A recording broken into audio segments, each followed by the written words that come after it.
Hallelujah. Praise you, God. Let's declare this truth that Jesus loves us. He loves me.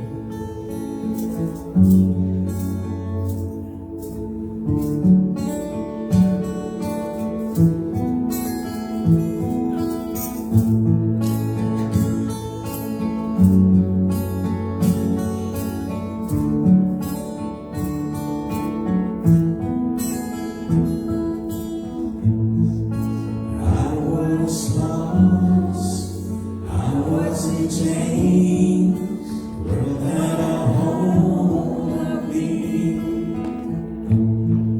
My heart was a stone, I was covered in shame, when you came for me. Couldn't run from His presence.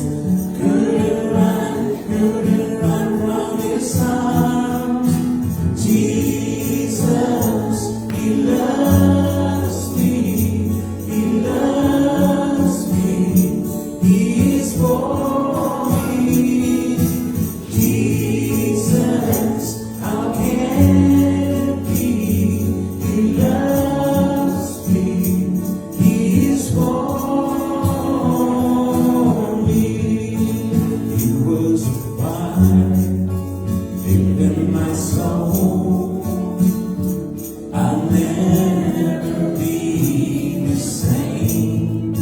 Step out of the line and into the light.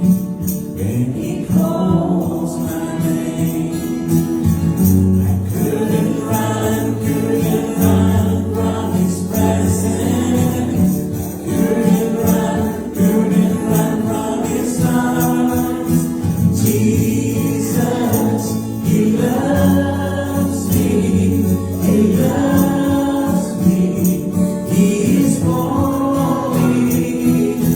Jesus, how can it be? He loves me, He is for me. He holds the stars and He holds my heart with healing hands that bear His scars. There at the cross where He died for me, my only hope, my everything. Jesus, He loves me, He loves me, He's for me. Jesus, how can it be? He loves me, He's for me. My eyes amazing. Jesus loves me.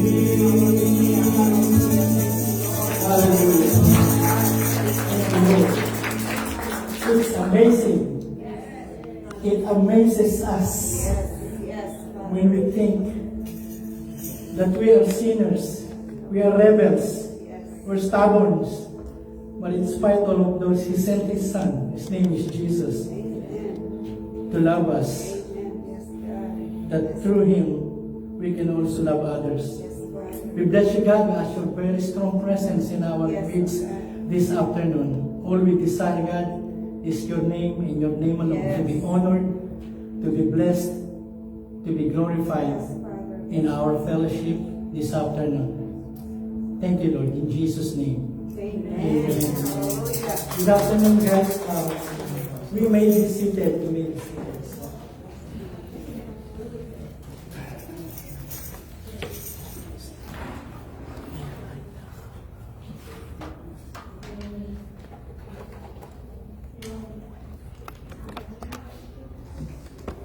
So you can silent your phone, don't turn your phone away, just vibrate or silent, so you can still get your messages.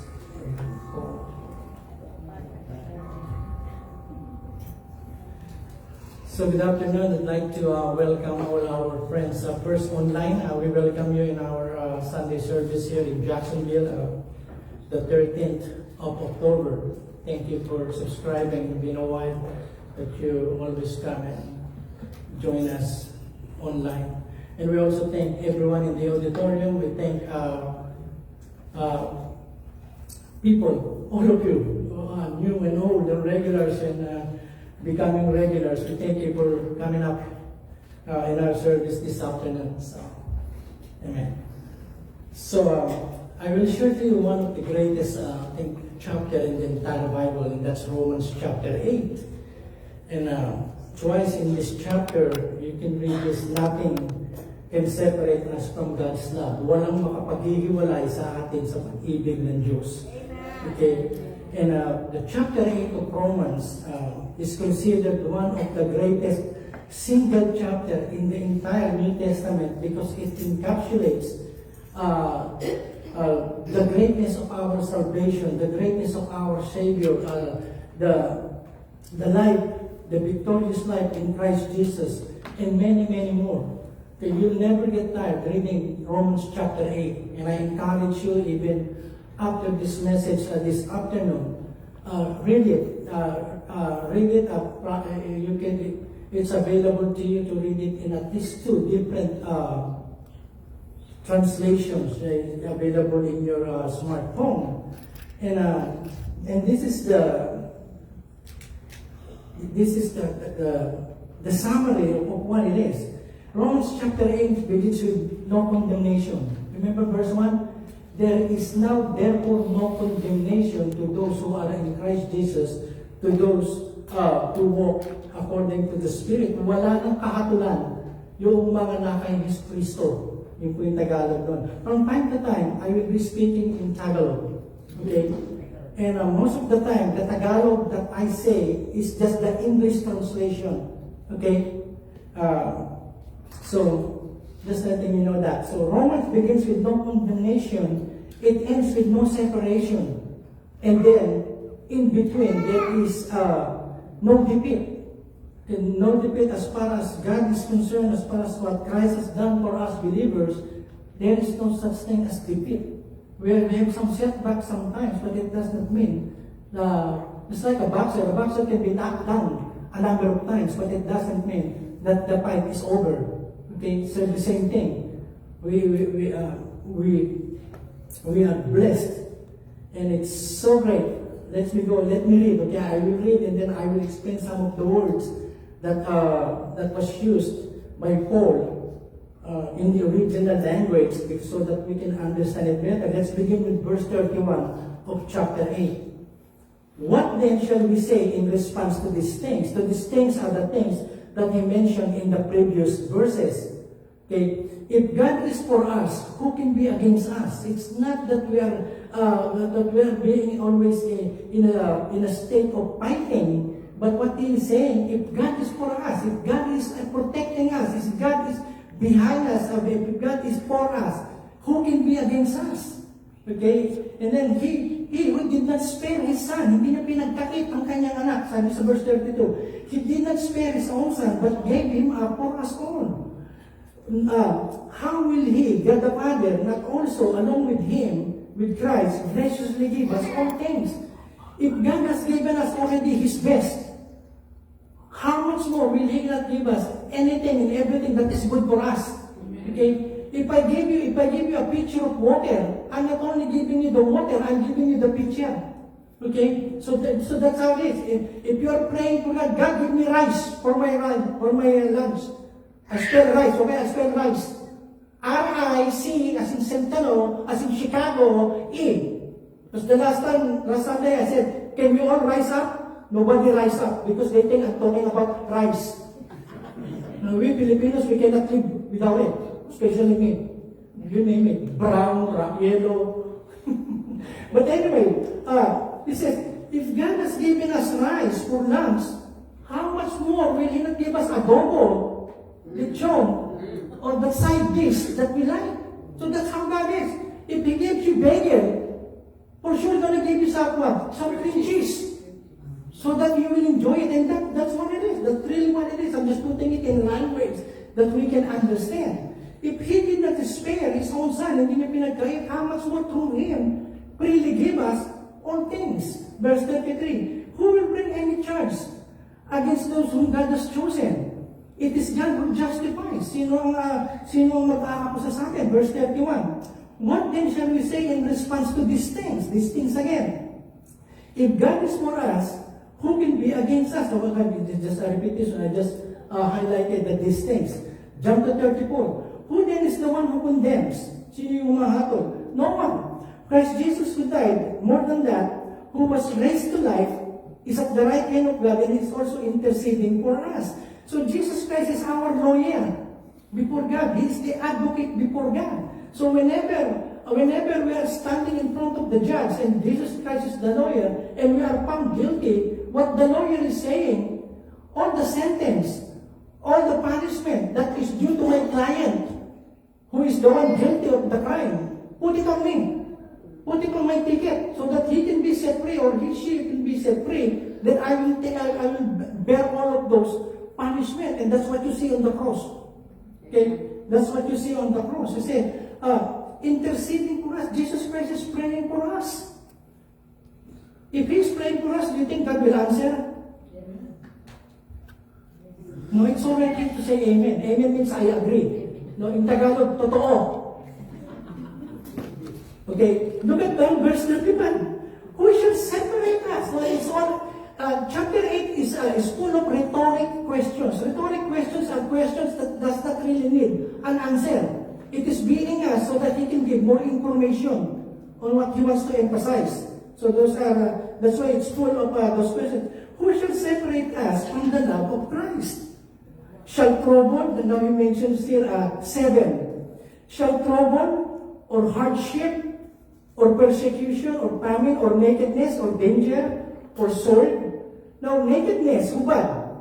Okay. Now, in the ancient world, to be naked or exposed was often a sign of extreme poverty. Is lubos na paghihirap o kahirapan. It is also a picture of shame and helplessness. Nakedness in the ancient world, and that's where Paul was writing it. It also means the loss of everything. That's what he says. Or nakedness, or danger, or sword. So all of those things happened to him. Paul is not giving us a comprehensive list of the things that will happen to us and happen to him because he heard it from somebody else or he read it from somebody else's book. These are all his personal experience. Among the 7, at the time of his writing, the last one, the sword or death, is the only thing that he hasn't experienced yet. But when he was writing this, he was in prison, and he already knows that his time is so short that he will be killed by the sword. He was beheaded by Nero, pinugutan ng ulo. So look at that, even death, even sword. Then continuing. I just highlighted that, who shall separate us, because it's repeated again in verse 39. As it is written, for your sake we face death all day long. We are considered as sheep to be slaughtered. So we are in constant peril. We are in constant danger. We are in constant, very close to death or dying. And then he says, no. In all these things, he says, we are more than conquerors through Him who loved us. So what could be more if you are already a conqueror? Now somebody had said, trying to explain a more than conqueror, we said, okay, if you are a boxer and you won a world heavyweight, let's say a world heavyweight championship, you got the belt that you are the champion of that division, okay? But who is the more than conqueror? Your wife, to whom you will give the belt. Hello? Okay? So that's his explanation. But in reality, the more than conquerors, it means that the very bad things, that the very difficult things, the very hardships that God allows us to go through in this life has become a blessing to us. Okay? You see, sometimes we human beings, we don't like suffering. Okay? But if you are a Christian, that's a part of it. There is no Christianity without suffering. We see that on the cross. As Jesus Christ says, if they did it to me, they will do it to you. In so many ways. So he says, no, in all these things, he said, in spite of all those, we are more than conquerors through what? Through Him who loved us. Then now is the 2 verses that we're going to study. For I am convinced, I am persuaded, ako'y lubos na nakakabatid o nakakaalam sa Tagalog. For I am convinced, and then I close in parenthesis, that's mine, and continue to be convinced beyond any doubt that what neither death nor life, buhay o kamatayan, neither angels nor demons, neither the present nor the future, nor any powers, neither height nor depth, nor anything else in all creation will be what? Will be able to separate us from the love of God. If you notice it, in verse 35, the love of Christ. In verse 39, the love of God. Because Christ is God. Okay? So that's why we will know that, that the love of God that is in Christ Jesus, our Lord. And again, I highlighted, for I am convinced. You know, in life, in our Christian life, there should be some truth that we learn from the scriptures, like the promises of God, that we should be able to know and to really know that we know, that we really know them, not only here, but in our heart and in our spirit. And because it's very important. Okay, once we go through, and we are going through, I know some of you have been through that, some of you are going through it, and some of us will go through testings, hardships, and you name it, all the crises. And here he mentions them again. He gives a comprehensive list of the possible things that can happen to us, and in spite of all of those, still nothing can separate us from the love of God. Okay? Now,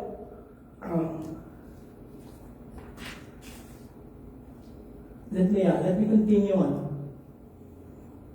Sa Tagalog, this is just the Tagalog of the 38. No? Mas magandang dating if you're in Tagalog. Sapagkat natitiyak ko, that's convinced, persuaded, sapagkat natitiyak ko na walang makapaghihiwalay sa atin sa pag-ibig ng Diyos na ipinakita sa atin sa pamamagitan ni Kristo Jesus na ating Panginoon, maging kamatayan, buhay, mga anghel, o anumang makapangyarihang espiritu, ang kasalukuyang panahon, o ang hinaharap, ang mga kapangyarihan, ang mga nasa itaas o mga nasa ibaba, o kahit ano pang mga bagay sa buong mundo, ay hindi makapaghihiwalay sa atin sa pag-ibig ng Diyos. So he says, nothing. He mentions that. I'm going to go back to that. And then in 2 Corinthians, again, he mentions another experiences that he went through. And this is the Apostle Paul. If you will study the life of Paul, you will read it from Acts chapter 9 up to chapter 28, and then all of these epistles, all of his letters, you will find out how Paul lived. And many times, when Paul is preaching, it's either he will be stoned, or he will be jailed, or he will be beaten almost to death. Can you imagine that? It's good. For so many pastors, is that something that is so true, but in his life, and he mentions it here. Look at this. Are they servants of Christ? Because he was talking about the false teachers of his time, those who pretend that they are teaching the gospel, that they are ministers of God, but they are not.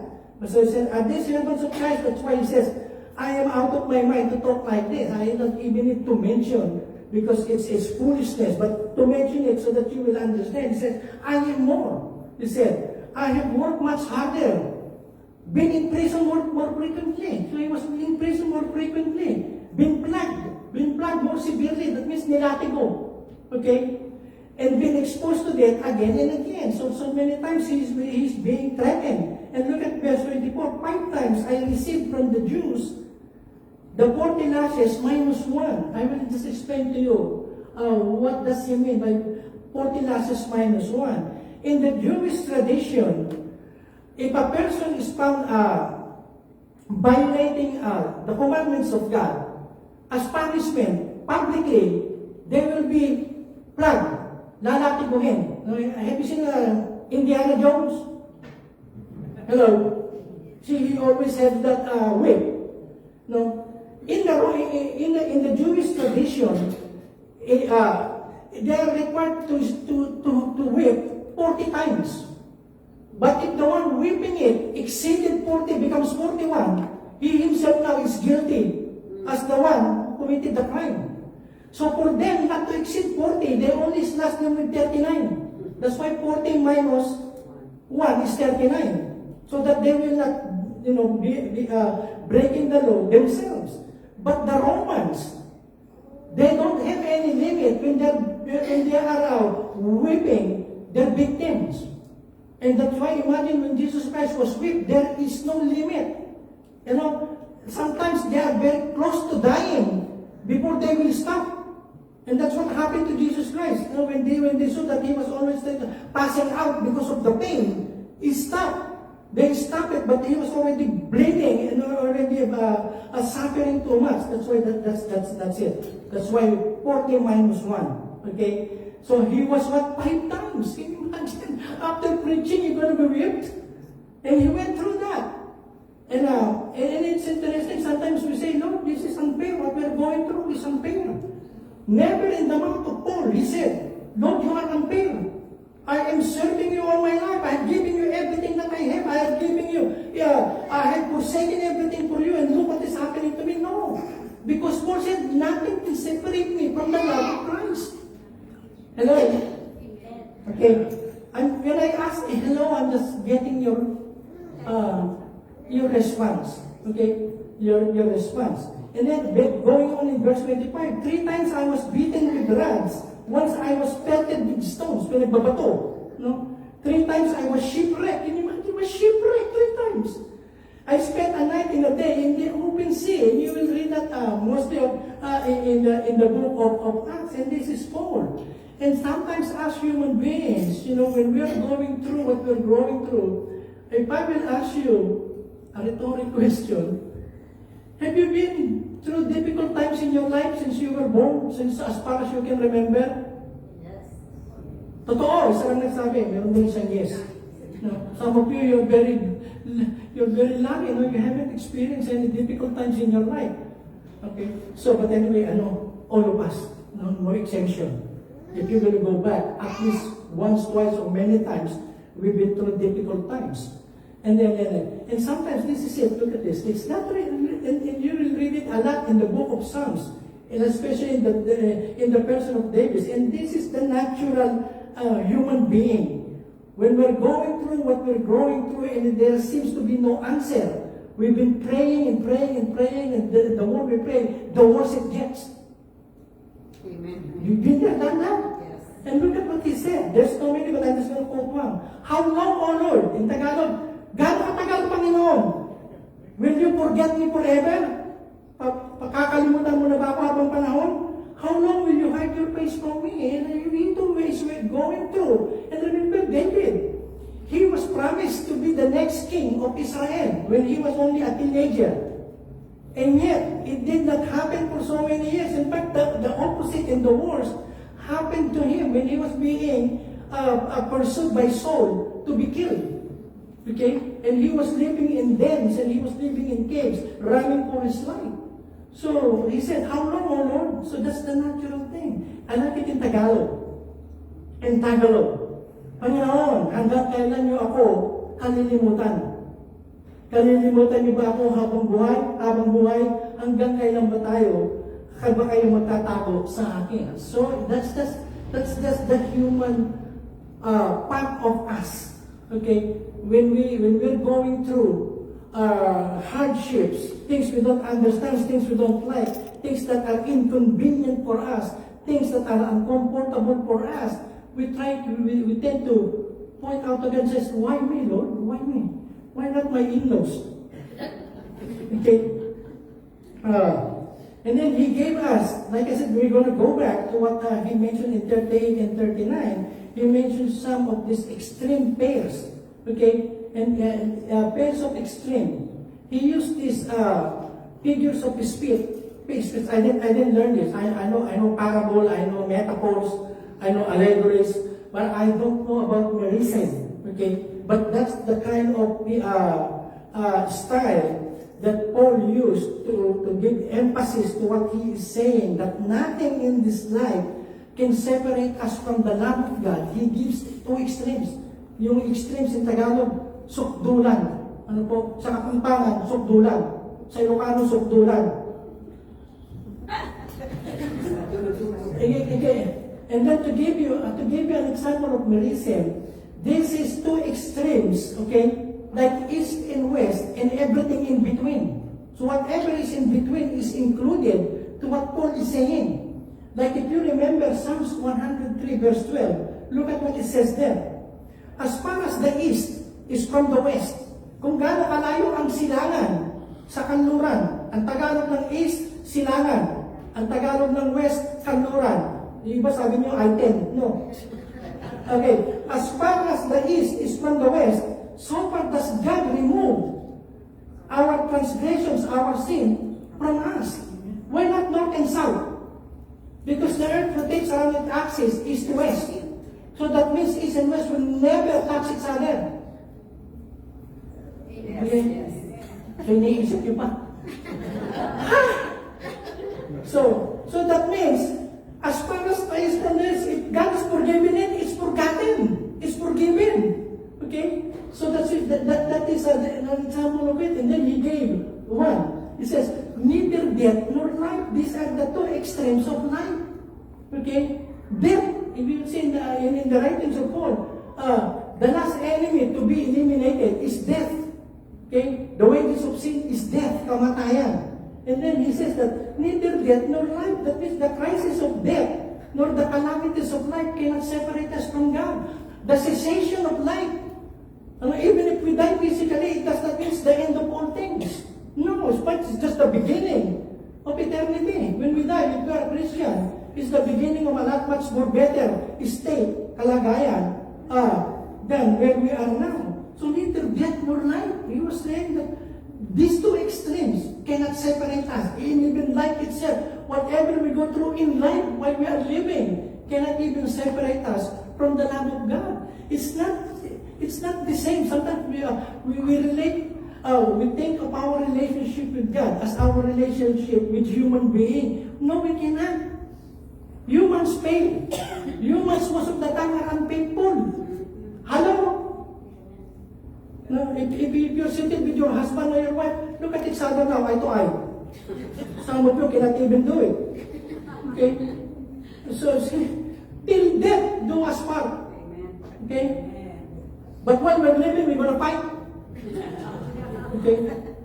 So what he's saying, neither death nor life, these are the two extremes of life. He says, none of those can separate us from the love of God. And then the second was, neither angels. Now, the word angels that they use there is angelos. These are the good angels. We know that angels are powerful beings. They're very powerful beings.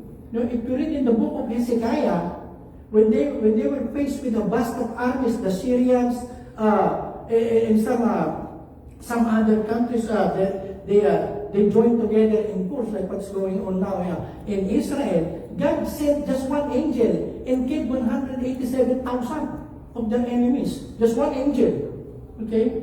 So, and I believe that what they're saying in Israel now, I believe on this front of time, because if you're reading the news, watching the news about Israel, you can see that it is not just their intelligence, their skills in warfare, and the help of other nations that are enabling them to do what they're doing in their fight with 7 fronts there in Israel. And I believe the dome that protects them from all those missiles, UAVs, drones, and rockets from their enemies. Just 2 days ago, when they were celebrating Yom Kippur, okay, the Hezbollah in Lebanon fired 320 missiles, okay, and they did, and the target was nursing homes.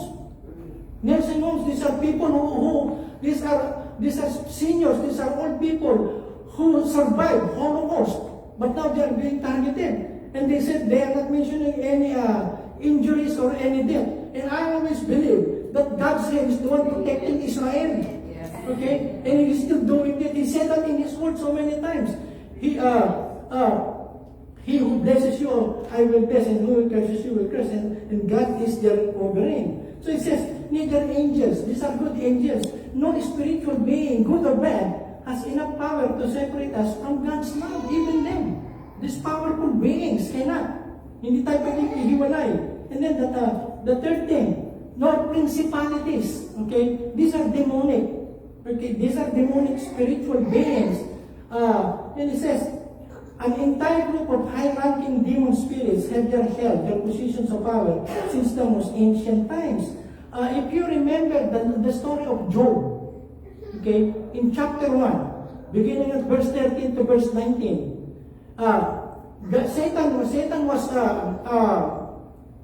conversing with God. He says, Job is doing good. Job is blessing you because you're blessing him. He is the richest person in this part of the Middle East. Okay? He says, take away your blessing and see, he will curse you to your face. So you can see that the devil can only work in the lives of God's people if he allows it. And it's very limited. And you know, four calamities he sent to hurt Job. Okay? Some of his servants were killed, some of his properties were stolen and killed, and then the last, there was a whirlwind who killed 10 of his sons, of his children. There was a whirlwind, it's like a tornado. So it is a sandstorm. And those are all the works of Satan.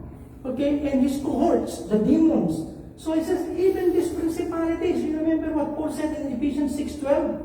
For we wrestle not against flesh and blood, but against powers, against principalities, against powers of darkness in the heavenly places. When you see a people always cursing, hello? And remember this, God does not have a last name. God's name does not end with letter D. And here in America, it's been when they say Jesus Christ, it's not even the Jesus Christ that they preach. They use the name of Jesus Christ as a curse. Okay? So, and I'm saying that because it is not just a person grew up in a place where there's a lot of profanity and cursing, but it is demonic in itself. And if a person is always gossiping, that is not because that's the thing that he or she enjoys. Gossiping is demonic. You know why? Because God hates it. And the gossiping is what? Destroying other people's reputation. Hello?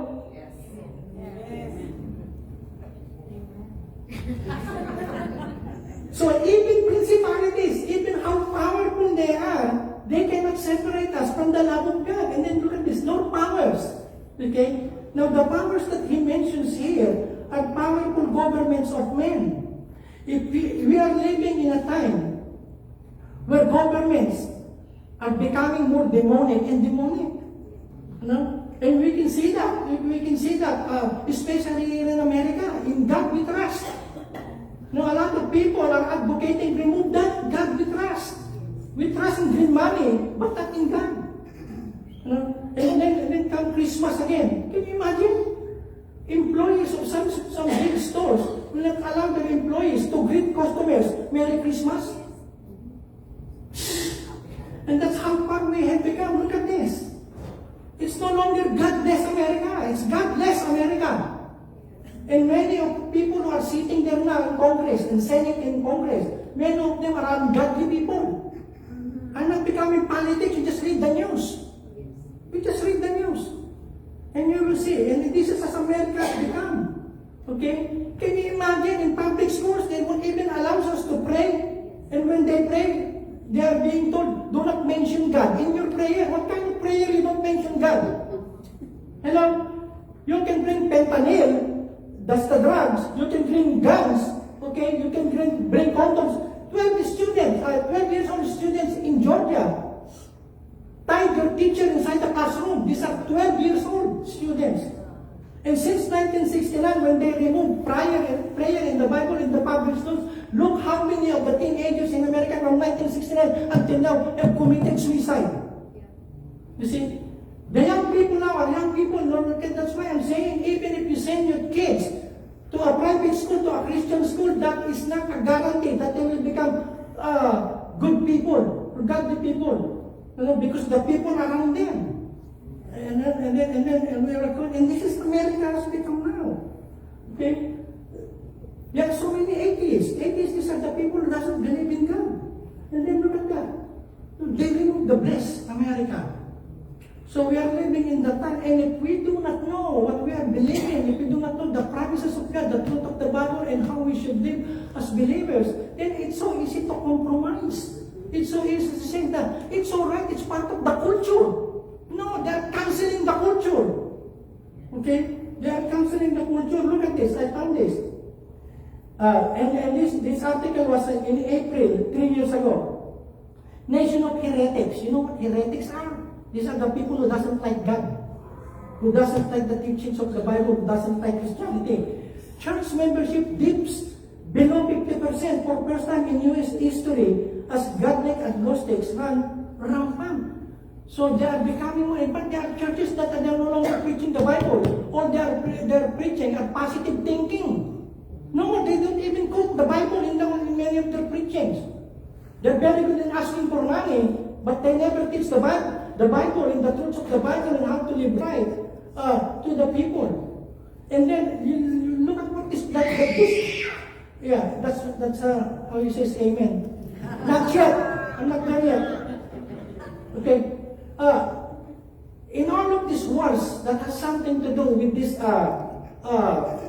radical Islamic terrorists, their end goal is this. Okay? It's not because the Israelis are murdering them or they are conquering their nations. No. Sharia law and the Caliphate, these are the religious policies of the Islam, and it's a very terrible thing. They want to imply that they did that the Taliban is doing that in Afghanistan, and it's the most cruel, the most horrible, demonic religious beliefs that any human being can impose to another human being. So when you see all of these ignoramus people marching on the streets, we love Hamas. They don't like the Palestinians, they love Hamas. What the Hamas? These are killers. You cannot even compare them to animals, because if you compare them to animals, it's an insult to animals. And part of the caliphate is what? Part of this caliphate is to kidnap women that they consider enemies and rape them. And then parade them in the streets naked. And while they're being paraded naked, they are being whipped by children and by parents all together. That's the kind of people Israel is fighting. Okay, they're not fighting for lands and for that's people, and they want that. In America, that's what you want. Hello? I know you're looking at me when I say you. I know you don't want it. But there are a lot of ignoramus here. And some of them are even dean of the famous universities here in America, and some of them are in Senate, some of them are in Congress. Okay? This is the time, and this is what I'm saying. Paul is going back. And we do not know. We have no guarantee. That's why I'm telling you. Go out and vote in November. Okay? And vote for someone that you know, at least, inciting for righteousness, inciting for Christianity. Because a lot of them are ungodly. Okay, so he said, I'm not mad at you. It just so happens I have a very good mic. It's brand new. Okay? That's why I'm speaking. I want to see and maximize its volume. Okay, thank you. Okay. Nor powers. So even though the government will change, there will be a time it's hard to fathom, to understand, to comprehend that we are living in America, that there will time a time, that they will ban religion all at the same time. They've been doing that already. Okay, it's all right to do all those violence in the streets when they are protesting, but if you are preaching the word of God, you will be arrested. Okay, one lady in London, he is not even talking. He is standing in front of an abortion clinic, and she's not even saying anything. She's just standing, and she's know that she's against what those people in that clinic is doing. She's been arrested. Well, you know her crime, praying in the spirit quietly. She's not even verbal. She just know that she's a Christian praying. Stop this murder of the infants. So they are always saying, how about the liberty and the freedom of the mom? And how about the freedom of the babies? How about the rights of the babies?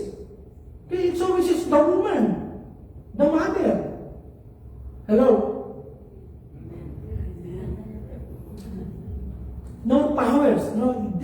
coming, we are into that. And it's kind of sad. And if we Christians will not be praying and will not be involved, I'm not saying that we protest and we become violent in our disagreement with this battle, but what we are saying, prepare ourselves that even if God will allow, and He will allow, you know some of these people, Black Lives Matter. All lives matter. Yes. No, some people think, it's to protect the black race. No, you go inside the doctrine. They are Marxists. They are socialists. They are not for the black people. The people who organize the group, they are not for the black people. They are Marxist, socialist, communist. Amen. You see, and people are what? And people are buying it. I'm for it. They even wear a t-shirt. I'm just telling you guys, we are living in a very difficult times. And the good thing is, even when those bad things comes to happen, even we have somebody sitting there in the White House that is against Christianity, against the Bible, against God, and against everything that God endorses. Still, it cannot separate us from the love of God. Amen. It cannot. That also says no powers. You like this? No. Okay, there's nothing wrong with being, dressed up because of your culture. But that's, the women in those places, they don't have no equal rights. Women in Saudi Arabia and in some of those countries, they are under the dominion and the control of men from birth to death. No, if not their parents, if not their father, it can be their brothers. See, that's what they did. And in Iran, if you are not wearing the hijab, okay, the hijab is the covering in the head. If you're not wearing the hijab, you can be tortured right there in public just because you do not cover your head, especially for the women. No equal rights for the women. No equal rights. And that's the one that they are advocating, part of the caliphate and the Sharia law.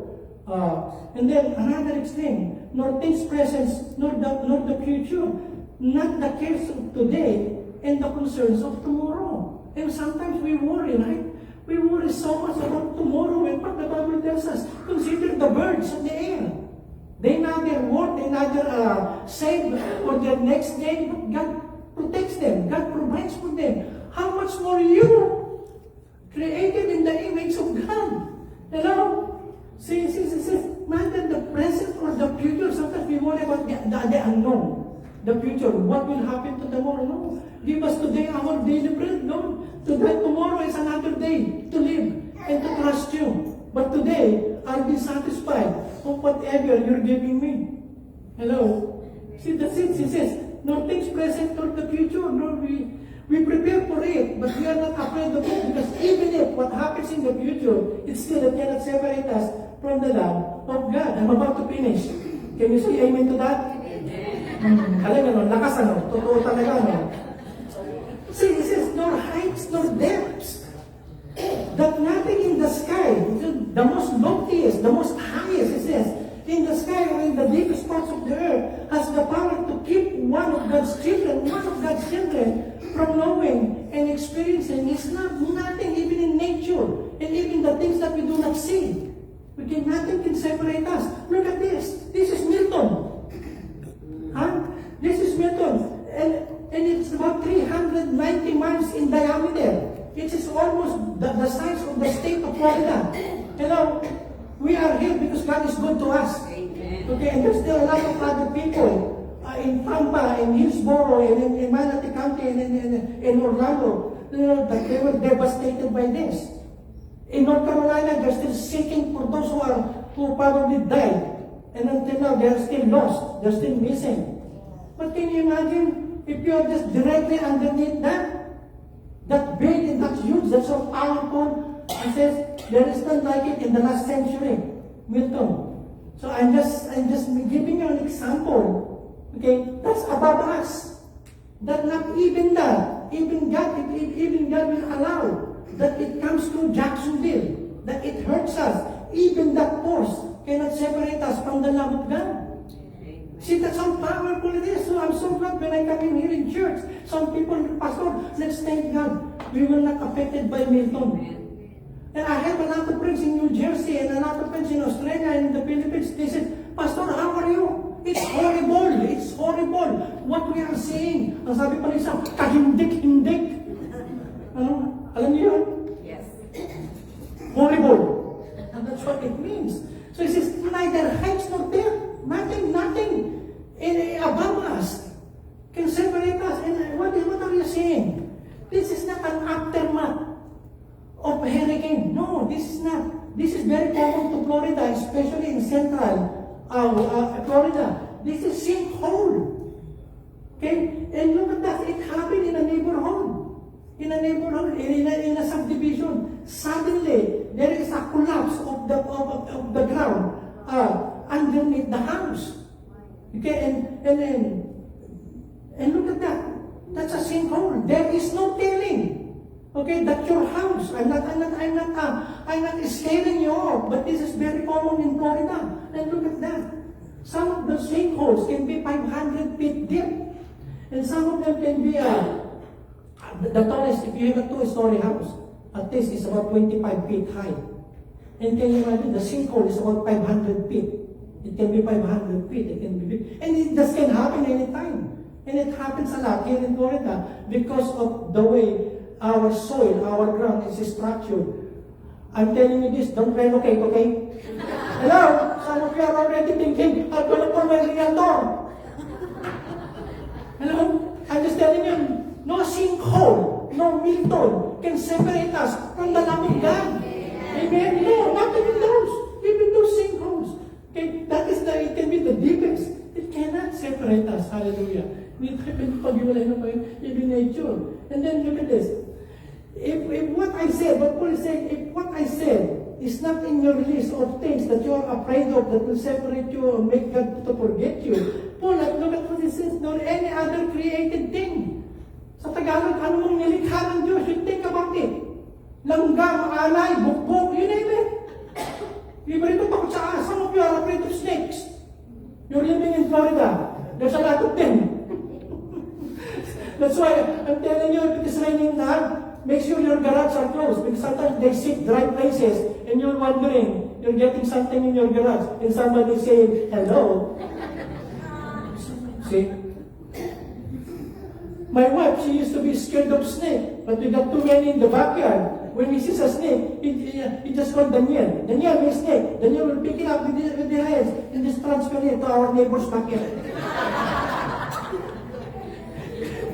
That's what I mean. You can ask her.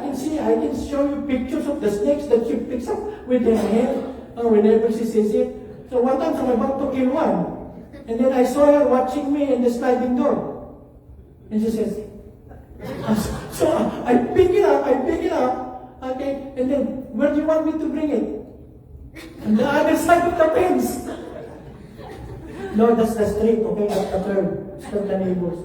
Says, nor any other created things can separate us. He gave us a comprehensive list of what could separate us. But then on the last, if I missed anything, he says, no other created thing can separate us. Refers to all created things in both the physical and spiritual worlds. Absolutely nothing in either of these spheres shall be able to separate us from the love of God who is in Christ Jesus our Lord. So whenever you think, no, not me, Pastor, God does not love me, that's a lie. And that's why you have to believe in your heart and in your spirit that no matter how people will treat me, how people will mistreat me, abuse me, gossip about me, still God loves me. And He loves me not because I'm a good performer. Okay, I'm an A-grade student. No. God loves us. He knows that we will fail tomorrow. After the service, I know some of you will be fighting, are we there yet? Some people have, but God already knows now. But in spite of all of those, not that He tolerates our sin, but that God knows our frailty. That we are human beings, we are very limited. And in spite of our boo-boos in life, okay, He still loves us. Even that may not be my own family members who loves me, but not with God. I'm special to Him. I'm special to Him every time I'm taking a shower. God knows if 2 or 3 strands of my hair fell on the shower home. Okay, so that means that He is there always with me. Nothing can separate us from the love of God. Now to end. Okay, knowing all of the meanings of the words that he used in 38 and 39, and to put it in summary in a way that we can understand it, look at this. Okay, I have been persuaded, and I am remain convinced, that neither death, nor the complications that often arise in life, nor powerful angelic beings, nor even an entire group of high-ranking demonic spirits, nor anything that currently exists, nor anything that could potentially happen in the future, nor any political power, nor anything in the highest heavens, nor anything that resides in the deepest depths, nor anything that has ever been created is capable of disconnecting. That's the word separate means, to put a gap or distance between two things, okay? Nor anything that has been ever created is capable of disconnecting us from the love of God, or of putting any distance between us and the love of God, which is in Christ Jesus, our Lord. Hallelujah. Amen? So when you look at this, nothing can separate us from the love of God. Okay? Hallelujah to your name. Hallelujah to your name, O God. We bless you. We thank you, God, for the truth of your words. That we are your children, and your spirit bears witness with our spirit that we are the children of God. And if we are children, we are heirs, joint heirs with Jesus Christ. That we are under the protection and the provision and the sovereignty of the living God who created the heavens and the earth. And nothing in this life, present, future, or anything else will be able to separate us from that great and awesome and amazing love that we have in God through the person of Jesus Christ. Bless your people, God. Touch them and let this truth sink in their spirit and in their heart.